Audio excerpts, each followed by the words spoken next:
Welcome to the podcast From Coffee to Cases, the show for small law firm attorneys who want to stop begging for leads and start building a business that runs on referrals and real relationships.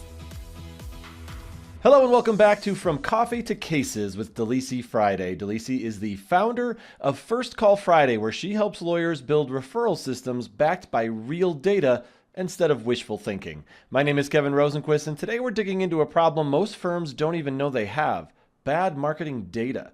From missing referral sources to unclear data and numbers that look official but tell the wrong story. If you've ever tried to make a business decision in your law firm with shaky data, this episode is for you. Delisi, welcome back. It's great to see you. Hi, good to see you. So what do you mean when you say bad marketing data? I mean incorrect marketing data, missing marketing data, too much marketing data, because sometimes you can have too much and you can't really understand the information because there's too much of it. So it can be all of those things and also information that doesn't help you in the future. So if you have all of those problems now, it doesn't get any better a year, 2 years, 3 years from now. Mm-hmm. You say that bad marketing data can lead to bad business decisions in a law firm. Is this something you've seen in practice? Yes. So it's actually this episode's topic because I've been seeing so much of it. So what I have noticed is I will come in, someone will hire me, and I'll say, great. Before I can make any kind of opinion on what we should be doing here, I need to see your marketing data. Tell me where your referrals are coming from. Tell me the amount of money you make on these cases. I ask a lot of different questions, but we have to start with the data. And I have yet to have an instance where a client will share that data with me and say, man, this is amazing. All the data is right and it's here. Most of the time, what's happening is when I ask for the data and we review it together, that's when we realize a myriad of problems. So some examples would be, I say, hey, run a report of all the cases that have been referred to you by referral source. And we'll go over the list together. And inevitably, at some point, the lawyer will say, wait, we're missing da da da da da. And it's a slew of names. And then someone will say, hey, wait a second. I'm looking at these numbers with Delisi, and why does that case say we didn't make any money, but we did? And so the different examples are just missing information isn't there, information is incorrect, and all of those things can very easily happen in a law firm if someone's not monitoring the information. So usually when I come in is when we start to realize, okay, this information is either not here or it's not correct, and we got to fix it, because you can't look at that data and make decisions if it's wrong. Yeah, if it's wrong, if it's incomplete, if it's just straight up missing, yeah, you're right. That's a very good point. And we live in a world now, obviously, where we have so much data on everything. Do you find that some practices are just sort of behind on the idea of analytics? Oh, what a great question. No, I don't think they're behind on the idea of analytics. I think what tends to happen is these lawyers know that the information is important, and you have all the fields to fill out the information. But the missing piece is who goes into the case management system to make sure the fields are filled out? Mm-hmm. Who goes in to tell the law firm why they're doing it? Because sometimes what I'll see is we come in and say, hey, this piece of information was missing. And when they go to tell that person, hey, Kevin, it's actually part of your job to fill out this box and this box and this box, but they never told Kevin why, Kevin thinks, oh, well, that box isn't really all that important because this information is over here too. And they don't realize, well, actually, no, we need it in this place. And it's different than when it's over here for this reason. And that part's really important. But to your point, I think lawyers understand that this information is so important. But what I often see is we set it and forget it. And if you Mm-hmm. set it and forget it, then you don't know if the information is missing or it's inaccurate. And it's not until you go look for that information that you realize there's a problem. Mm-hmm. Yeah, it's sort of like the things you hear about people are like, okay, well, we got it. We implemented AI in our business. And like, okay, cool. What are you Mm-hmm. doing with it? And they're like, what do you mean? It's like, no, no, like, what are you doing with it? Like, it's like you could have the data, but if you're not monitoring it, you're not using it in any way, it doesn't do a whole heck of a lot of good. Right. Yeah. Exactly. So let's say a law firm owner is listening and they're wondering what the most important marketing data is. They might even be thinking how to create a report or dashboard of the data. What do you recommend they track, and what would you want to see in the report or dashboard? Ooh. Okay. So there are two parts to that. First, it's what information you're tracking, because then that information is what goes into the report. So I think some of the most important information to track when it comes into the marketing data is case acquisition or source, right?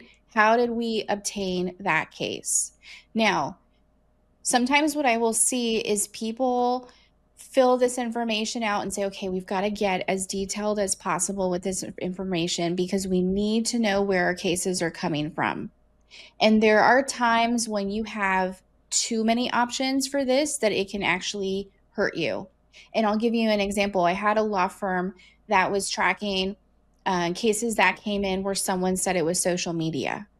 And the hard part is if your case acquisition is listed as Facebook, Instagram, LinkedIn, TikTok, X, if you list all of them instead of just social media as a whole, what happens if that person saw you on Facebook and then they saw you on LinkedIn and then they went to your website? It's going to be a combination of things. So when you try and get too detailed with your case acquisition, sometimes that can hurt you. So I would Interesting. think like, hey, if I offer 5 different answers to this, is it going to create messy data? Mm-hmm. That's a good point. So case acquisition source is number one for sure. The second one is going to be attorneys' fees earned because you're going to want to know how much money you're making on those cases. Um, you're going to want to know when did you open the case and when did you close the case. And that's really important because one, you need to track when the cases come in, obviously. Two, case close date is really important because I like to see how long it takes for you to close out a case. About how long is that time on desk? Some people use the phrase time on desk. And that information is helpful to know how long it takes to turn that case and earn that fee. And so you use that data to get your reports. Reports that you should want to see are going to be total referred cases from a specific source. So, say you have multiple referral partners, you want to know what is the total amount of cases I'm getting from those referrals. Same is true for anyone who does ads, right? You want to know how many cases did I get from my Google LSAs? How many cases did I get because we were doing boosting on Meta? And so you want to see that information. You also want to see total fees earned per referral source. And so what I mean by that is if Kevin refers me 10 cases in a year and the total fees that I earn from Kevin is $100,000. I get $10,000 each referral from Kevin. I want to know that information because if Carrie sends me one case a year, but Carrie's total fees earned is $100,000, then that's really helpful because then I know, okay, Kevin might send me 10 cases a year, and I really appreciate Kevin. But Carrie sent me one case this year, and I made the total amount of fees that I made on Kevin's 10 Mm-hmm. cases with Carrie's one. So that's where that data is really important in a report. The next is Sorry, I'm sending average. you all the low hanging fruit there. I guess I'm sending you all the easy stuff. Exactly. Well, and because you brought it up, I'll bring that full circle.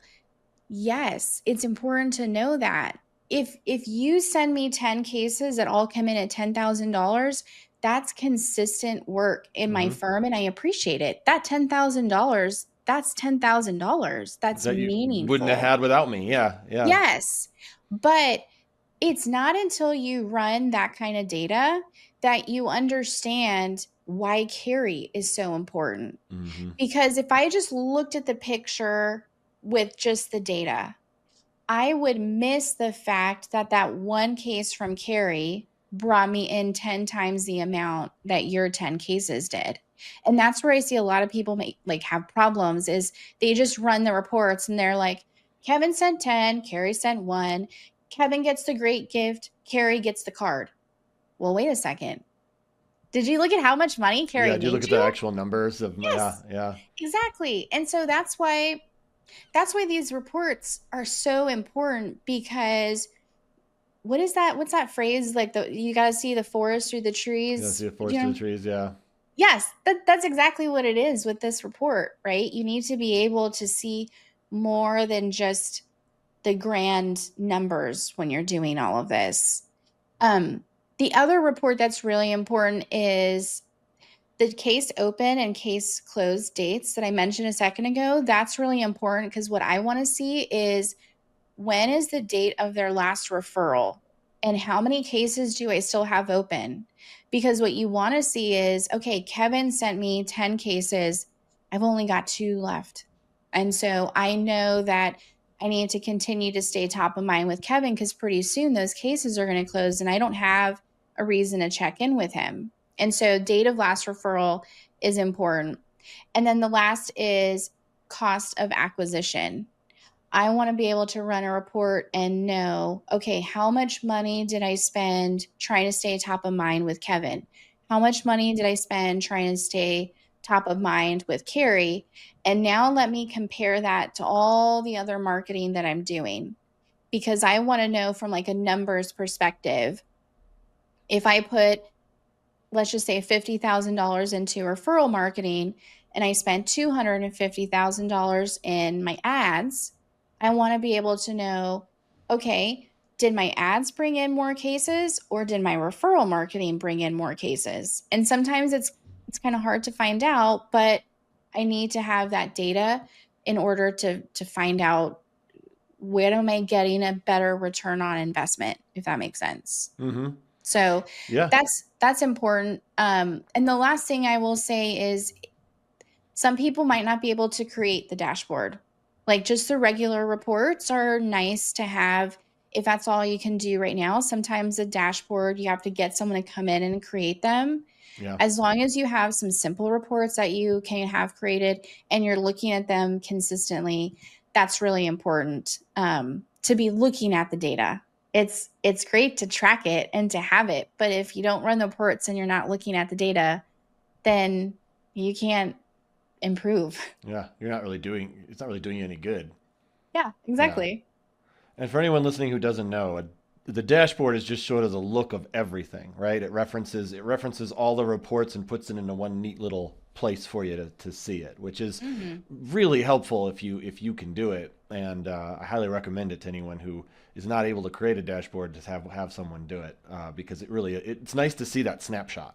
It's a great visual. And also there's something for, if all your reports look like an Excel document and then you've got this beautiful dashboard that more visually tells you what's happening, or you see all that information in a dashboard together, I mean, that's beautiful because sometimes that visual aspect just makes the information more real. That's a good point. That's a good point. And you can not waste, but you can spend so much time just combing through data. It's nice to have that, like, I don't know, like I said, snapshot of where things are. It just kind of makes it easier on the old brain. Yeah. So it sounds like there are a lot of areas where data needs to be reported. Obviously, why should a law firm decide who is responsible for entering the data and who is responsible for holding them accountable? Yes. Um, if everyone is responsible, then no one is Mm. responsible. I don't know how many times I say that in a week because when we run the data and we uncover that data is missing or data is inaccurate, then we have to decide, are we going to fix the problem or are we going to solve the problem? And there's a difference between a fix and a solve. A fix means we're just going to fix this problem right now. We're just going to put some tape over it and move on to the next thing. A solve means we're going to take a little bit of extra time and we're going to decide what do we need to do to make sure this problem doesn't happen in the future. We're solving it for the future. The only way you can solve for the future is if you determine who's supposed to put that data in that box, who's responsible for making sure that data is in the box. And that's where the accountability comes in. Because what I see more often than not is someone will tell me, okay, well, intake is supposed to be filling in that information in the beginning. But it's also up to the pre-lit team to notice that information is missing. And if the pre-lit team doesn't notice it's missing, the litigation team should notice it's missing. I'm like, wait. Okay, yes, I see your point, right? Intake sets up the case, pre-lit gets it ready, and then you file it and it's in lit. But if you just say all these people are supposed to figure it out, whose job is it to Yeah. go in the system and make sure someone filled out the information? And Mm-hmm. if you miss that piece, then you don't have the ability to hold anyone accountable and you're Yeah, still everyone's going to just gonna have be the pointing same at somebody problem. else. Like, well, they should have caught it. Well, they should have caught it. Well, they should have caught it. Yeah. Yes, that's what they say. Well, it was his job, not me. And Mm-hmm. so then you don't want the finger pointing in the law Mm-mm. firm, right? Someone should be accountable and someone should be responsible for holding that person accountable. On the opposite side of the spectrum, it is. Yeah, I imagine there's got to be a case where you can have too much data. Is that bad marketing if you have too much? I would say yes. And there are going to be some marketers out there who listen to this podcast and who are screaming, saying, no, there's never Never too enough. much. Yeah, yeah. So at the beginning of the podcast, I gave you the example of the law firm who was using a bunch of different types of referral sources. And so let me circle back to that. Yes, there can be times where it's too much data because then it makes the data messy and it makes it hard to look at. So, what I'll often see is when we run the report of referral sources, and I'm looking at it saying, okay, John sent you 10 and Chris sent you 5 and Susan sent you 20, whatever. We will inevitably find inconsistencies because there's staff turnover or someone decided upon themselves to create a new referral source. And that's where it can kind of snowball because maybe John works at the Smith law firm, and so someone in intake said, oh, okay, I'm going to put John as the referral source. And then a new person came in and didn't realize that John was already a referral source created. So they put the Smith law firm. And next thing you know, John has 2 cases referred to your firm, but then the Smith law firm has 2 or 3 cases referred to your firm. And when I come in and look at the data, I go, wait, is John Smith the same as the Smith law firm? And that's when people say, oh, son of a gun. Mm-hmm. Someone went and added a different referral source, and now you have too much info. And it's actually the same person. So, yes, you can have too much information because someone decides to create new referral sources within your case management system, and no one realizes it until someone like me comes in if you're not running reports and looking at that data. And that information can just start to get overwhelming and be messy, and it's not a good thing. So, yes, there can be too much information.